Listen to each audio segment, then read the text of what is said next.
আসসালামু আলাইকুম সম্মানিত দর্শক। আশা করি আপনারা সবাই ভালো আছেন। দেশের রাজনীতিতে এখন উত্তাপ শুধু রাজপথে নয়, বরং আদালতের এজলাস থেকে একটা বড়সড় ধাক্কা এসেছে, যা অনেকের রাতের ঘুম কিন্তু হারাম করে দেওয়ার জন্য যথেষ্ট। আপনারা জানেন, গত কয়েক মাস ধরে জুলাই জাতীয় সনদ আর সংবিধান সংস্কার নিয়ে কত নাটকীয়তা বাংলাদেশের রাজনীতির অভ্যন্তরে আমরা দেখলাম। কিন্তু ৩রা মার্চ হাইকোর্ট যে রুল জারি করলো, তাতে মনে হচ্ছে পুরো জুলাই সনদের মৃত্যু ঘণ্টা বেজে গেছে। আজ আমরা একদম সহজ ভাষায় বিশ্লেষণ করব আসলে কি ঘটতে যাচ্ছে। অধ্যাপক ইউনুস আর আলী রিয়াজের সেই বহু আলোচিত ঐক্য নাটক কি তবে আদালতের জালে আটকে গেল? আর সবচেয়ে বড় প্রশ্ন হলো, জামাত ও এনসিপির সেই ৭৭ জন সংসদ সদস্যের ভাগ্য কি এখন সুতার উপর ঝুলছে? পুরো ব্যাপারটা শুরু হয়েছিল জাতীয় ঐক্যের এক বিশাল ডামাডোল দিয়ে। ডক্টর আলী রিয়াজকে আমেরিকা থেকে উড়িয়ে আনা হলো, বসানো হলো সংস্কারের গদিতে। দফায় দফায় বৈঠক হলো, খাওয়া দাওয়া হলো। কিন্তু শুরু থেকেই একটা খটকা ছিল। বর্তমান স্বরাষ্ট্রমন্ত্রী নিজেই একবার বলেছিলেন যে সংস্কারের আলাপের চেয়ে খাওয়া দাওয়াই বেশি হচ্ছে। তবে শেষ পর্যন্ত ২০টিরও বেশি রাজনৈতিক দল মিলে একটা সনদে সই করল, যেটাকে বলা হচ্ছে জুলাই সনদ। এই সনদে প্রধানমন্ত্রীর মেয়াদ কমানো থেকে শুরু করে অনেক গালভরা সংস্কারের কথা ছিল, কিন্তু বিপত্তিটা বাঁধল এই সনদ বাস্তবায়নের আইনি প্রক্রিয়া নিয়ে।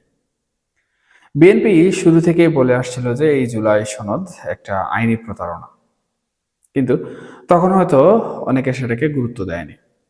অথচ এখন দেখা যাচ্ছে বিএনপির সেই আশঙ্কাই সত্যি হতে চলেছে। দেখুন, হাইকোর্ট যে রুলটা দিয়েছে সেটা কেন এত ভয়ানক? আদালত সরাসরি প্রশ্ন তুলেছে, রাষ্ট্রপতির যে আদেশের মাধ্যমে এই জুলাই সনদ আর গণভোটের অধ্যাদেশ জারি করা হয়েছিল, সেই ক্ষমতা কি আদৌ রাষ্ট্রপতির আছে? আমাদের সংবিধানের ৯৩ অনুচ্ছেদ অনুযায়ী রাষ্ট্রপতি অধ্যাদেশ জারি করতে পারেন ঠিকই, কিন্তু যেভাবে সুপারসনিক গতিতে ১৩৩টি অধ্যাদেশ জারি করা হলো, এবং বিশেষ করে এই জুলাই সনদকে আইনি রূপ দেওয়ার চেষ্টা করা হলো, সেটার কিন্তু কোনো সাংবিধানিক ভিত্তি বর্তমান সময়ে খুঁজে পাচ্ছে না আমাদের আদালত। আইনজীবীরা বলছেন, অন্তর্বর্তীকালীন সরকার কোনো সার্বভৌম পরিষদ বা গণপরিষদ নয় যে তারা চাইলেই সংবিধানের বাইরে গিয়ে নতুন কোনো রূপরেখা প্রকৃতপক্ষে তৈরি করবে। তারা মূলত একটা কনস্টিটিউশনাল ট্রাস্ট হিসাবে কাজ করার কথা, যার মূল দায়িত্ব হলো একটা নির্দিষ্ট সীমার মধ্যে থাকা। কিন্তু যখনই তারা সংবিধান পরিবর্তনের বিকল্প পথ খুঁজতে গেল, তখনই কিন্তু আইনের মার পেছে খুব ভালোভাবে তারা আটকা পড়ে গেল। এখন আসি সবচেয়ে চমকপ্রদ অংশে, যেটাকে আমরা বলতে পারি শপথের নাটক। আপনারা হয়তো লক্ষ্য করেছেন কিনা জানি না, ত্রয়োদশ জাতীয় সংসদ নির্বাচনে জয়ী হওয়ার পর বিএনপির সংসদ সদস্যরা শুধুমাত্র এমপি হিসাবে শপথ নিয়েছেন। তারা কিন্তু সংবিধান সংস্কার পরিষদের সদস্য হিসাবে শপথ নিতে অস্বীকার করেছেন। দেখুন, এখানেই বিএনপি তাদের রাজনৈতিক দূরদর্শিতা বা চাতুর্য দেখিয়েছে। তারা বুঝতে পেরেছিল যে সংবিধানে যে পরিষদের কোনো অস্তিত্বই নেই, সেই পরিষদের সদস্য হিসাবে শপথ নেওয়া মানেই হলো সরাসরি সংবিধান লঙ্ঘন করা। কিন্তু অন্যদিকে জামাত এবং এনসিপির ৭৭ জন সংসদ সদস্য অনেকটা আবেগের বশেই হোক বা রাজনৈতিক কৌশল হিসাবেই হোক, তারা কিন্তু এমপি হিসাবে শপথ নেওয়ার পাশাপাশি এই বিতর্কিত সংস্কার পরিষদের সদস্য হিসাবেও শপথ নিয়ে ফেলেছেন। আইনজীবীরা এখন এই পয়েন্টটাকেই সবচেয়ে বড় অস্ত্র হিসাবে ব্যবহার করছেন। সংবিধান পরিষ্কারে বলা আছে কে কাকে শপথ পড়াবেন, কিন্তু এই সংস্কার পরিষদের সদস্যদের কে শপথ পড়াবেন তার কোনো হদিস সংবিধানে নেই। এখন প্রশ্ন উঠেছে, জামাত ও এনসিপির এই সংসদ সদস্যরা কি তবে নিজেদের গায়ে নিজেরাই কুড়াল মারলেন? দেখুন, সংবিধান লঙ্ঘনের দায়ে তাদের সংসদ সদস্য পদ কি এখন প্রশ্নের মুখে পড়বে? আদালত যদি রায় দেয় যে এই পুরো প্রক্রিয়াটি অসাংবিধানিক, তবে এই ৭৭ জন এমপির ভবিষ্যৎ কিন্তু আক্ষরিক অর্থেই অন্ধকার হয়ে যেতে পারে। তারা একদিকে যেমন সংবিধান রক্ষার শপথ নিয়েছেন, অন্যদিকে সংবিধান বহির্ভূত একটি পরিষদেরও সদস্য হয়েছেন। এই বৈপরীত্য আমি মনে করি তাদের রাজনৈতিক কেরিয়ারে বড় ধরনের একটি ধাক্কা হতে পারে। অনেকে হয়তো ভাবছেন, গণভোটে তো জয়যুক্ত হয়েছে, তবে সমস্যা কোথায়? এখানেও কিন্তু একটা বড় শুভঙ্করের ফাঁকি আছে। গণভোট কিন্তু দেওয়া হয়েছে জুলাই সনদের উপর ভিত্তি করে, কিন্তু সেই সনদের অনেকগুলো পয়েন্ট বিএনপির তীব্র আপত্তি ছিল। বিএনপি বলছে তারা সংস্কার চায়, কিন্তু সেটা হতে হবে সংবিধান সম্মত পথে। আলী রিয়াজের কমিশন যেভাবে তড়িঘড়ি করে সবকিছু চাপিয়ে দেওয়ার চেষ্টা করেছে, সেটাকেই এখন আদালত অবৈধ ঘোষণা করার পথে এগুচ্ছে। আসলে রাজনীতিতে যখন আইনের মারপ্যাচ ঢুকে যায়, তখন কোনো চটকদার স্লোগান কিংবা বৈঠক দিয়ে সেটা কোনোভাবে কিন্তু সামলানো যায় না। আদালতে যে রিট দুটি করা হয়েছে, সেখানে 14টি গুরুত্বপূর্ণ গ্রাউন্ড তুলে ধরা হয়েছে। সবচেয়ে শক্তিশালী যুক্তিটা হলো আমাদের সংবিধানের 7 অনুচ্ছেদ অনুযায়ী প্রজাতন্ত্রের সকল ক্ষমতার মালিক জনগণ এবং সংবিধানই হলো সর্বোচ্চ আইন। যদি কোনো সনদ বা অধ্যাদেশ সংবিধানের সাথে সাংঘর্ষিক হয়, তবে সেটা শুরু থেকেই বাতিল বা ভয়েড হিসাবে গণ্য হবে। এখন আদালত যদি দেখে যে জুলাই সনদ আসলেই সংবিধানের 22 অনুচ্ছেদ লঙ্ঘন করছে, তবে ইউনূস রিয়াদ জুটির পুরো পরিশ্রমই কিন্তু অনেকটা গুড়ে বালি হয়ে যাবে। বর্তমানে এই পুরো বিষয়টি এখন সাব জুডিশিয়াল বা আদালতের বিচারাধীন। এর মানে হলো আপাতত জুলাই সনদ বাস্তবায়ন প্রক্রিয়া এক প্রকার ডিপ ফ্রিজে চলে গেছে। বিএনপি যেহেতু সংসদে 2/3 সংখ্যাগরিষ্ঠতা নিয়ে শক্ত অবস্থানে আছে, তারা এখন চাইলে এই ইস্যুটাকে ঝুলিয়ে দিয়ে প্রতিপক্ষকে চাপে রাখতে পারে। অন্যদিকে জামাত ও এনসিপি এখন আদালতের বাইরে জনমত তৈরির চেষ্টা করছে এবং তারা দাবি তুলছে যে গণভোট অবৈধ হলে নির্বাচন অবৈধ হবে।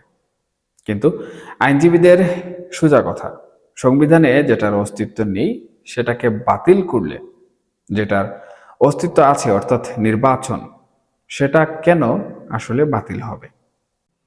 এই যে একটা পরিস্থিতি, এই পরিস্থিতিতে এখন আদালত যদি এই বিষয়টিকে সম্পূর্ণভাবে অবৈধ ঘোষণা করে দেয়, তাহলে একদিকে যেমন জামাত এনসিপির এই 77টি আসন নিয়ে এক ধরনের বিতর্ক সৃষ্টি হবে কিংবা তারা বিপাকে পড়বে, ঠিক একইভাবে এর ফলাফল আসলে কি হবে? দেখুন, জামাত এবং এনসিপি যারা মূলত আওয়ামী লীগ সরকারকে উত্থান করেছে এবং এই জুলাই সনদ এবং সংবিধান পরিবর্তনের পক্ষে দীর্ঘদিন ধরে চেষ্টা করে যাচ্ছে, তারা কখনোই কিন্তু চাইবে না যে তাদের এই দীর্ঘদিনের পরিশ্রম এবং অন্তর্বর্তীকালীন সরকারের এই যে 1.5 বছরের সংস্কার খেলা, এটি কোনোভাবে ঘুরে বালে হোক।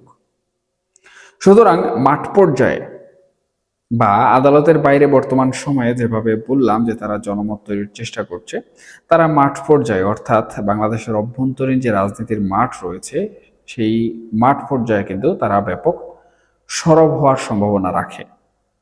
বিগত দিন আমরা দেখেছি বাংলাদেশের জোর যার মুল্লুক তার একটা নীতি কিন্তু চলে এসেছিল। প্রেসার গ্রুপ বলেও কিন্তু নানা ধরনের কথাবার্তা আমরা শুনেছি।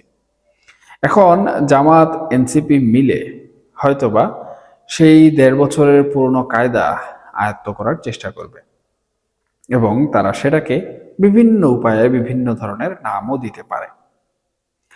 এখন এই পরিস্থিতিতে বাংলাদেশের ভবিষ্যৎ রাজনীতি অস্থিতিশীল হওয়ার সম্ভাবনাও কিন্তু রয়েছে।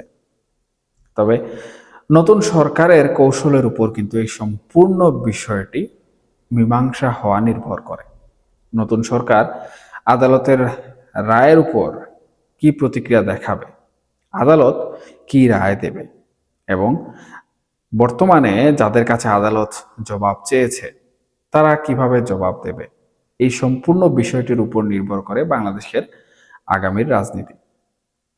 এখন মাঠের বাইরে থাকা আওয়ামী লীগ কিন্তু এই সুযোগটি নিচ্ছে এবং তারা এই বিষয়টি নিয়ে প্রথম থেকে যেভাবে একটি নেগেটিভ প্রচারণা চালিয়ে আসছিল, এখন কিন্তু তারা আরো সরব হয়ে সেই প্রচারণা তুঙ্গে উঠিয়ে দেবে।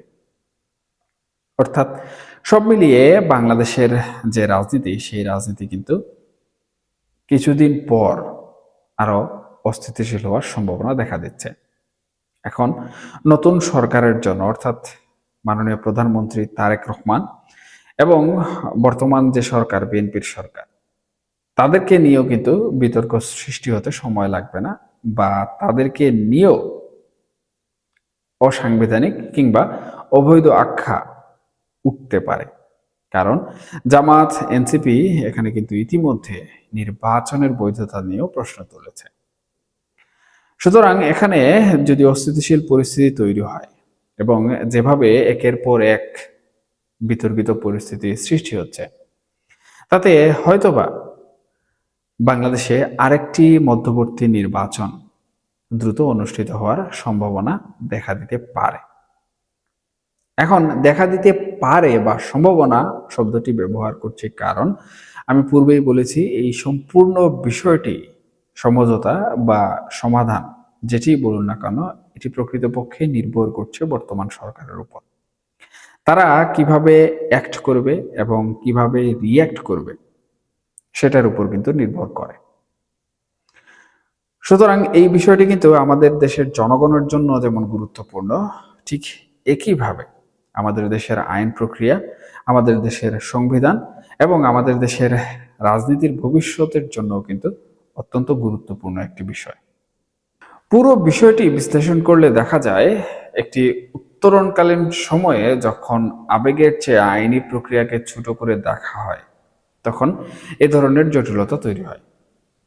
জুলাই সনদ হয়তো একটা ভালো উদ্দেশ্যে করা হয়েছিল, কিন্তু এর আইনি ভিত্তি এতটাই নড়বড়ে ছিল যে এখন তা তাসের ঘরের মতো ভেঙে পড়ার উপক্রম হয়েছে। আদালত আগামী 4 সপ্তাহের মধ্যে জবাব চেয়েছে। এই 1 মাস বাংলাদেশের রাজনীতির জন্য অত্যন্ত গুরুত্বপূর্ণ। ইউনূস সরকারের এই সংস্কারের তরি কি আদালতের ঘাটে ডুবে যাবে, নাকি তারা কোনো নতুন আইনি পথ খুঁজে পাবে? আর সেই 77 জন এমপি কি শেষ পর্যন্ত তাদের পদ কোনোভাবে বাঁচাতে পারবেন? আজকের মতো এখানেই শেষ করছি। তবে একটা কথা মনে রাখবেন, রাজনীতিতে শেষ কথা বলে কিছু নেই, কিন্তু আইনের ক্ষেত্রে শেষ কথা আদালতই বলে। সামনের দিনগুলোতে এই আইনি যুদ্ধ কোন দিকে মোড় নেয় সেদিকে আমাদের কড়া নজর থাকবে। আপনাদের কি মনে হয়, এই 77 জন এমপির ভাগ্য কি আসলেই শেষ হতে চলেছে? কমেন্টস করে অবশ্যই জানাবেন। সবাই ভালো থাকুন, সুস্থ থাকুন এবং অবশ্যই নিরাপদে থাকবেন। আল্লাহ হাফিজ।